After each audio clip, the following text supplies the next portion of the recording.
Good afternoon, Ma'am Tabamo. Good afternoon, classmate. Gagawa nga pala tayo ng fermented foliar fertilizer.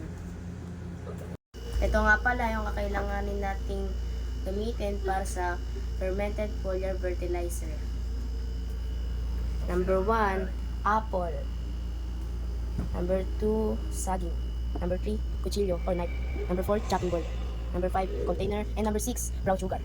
Ito na pala ang ating nagawa na 1/8 banana tsaka 1/8 apple. So guys, gagamitin pala nating paggamit ng spoon dito ay 12.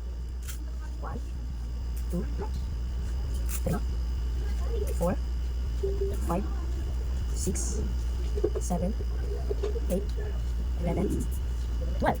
So guys, mag-iwan na tayo ng maliliit na mansanas at saging. Para mapamix tayo guys.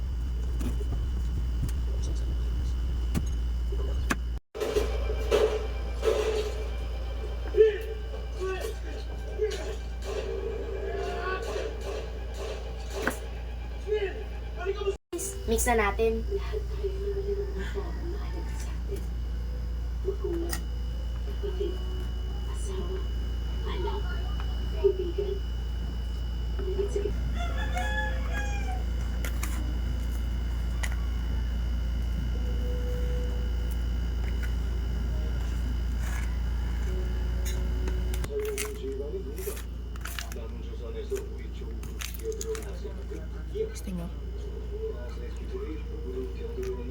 So guys, ito na pala yung ating nagawa.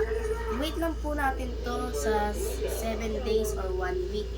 Pag nag 1 week na po siya, pwede na po natin siya ilagay sa halaman natin. Thank you guys for watching. Bye!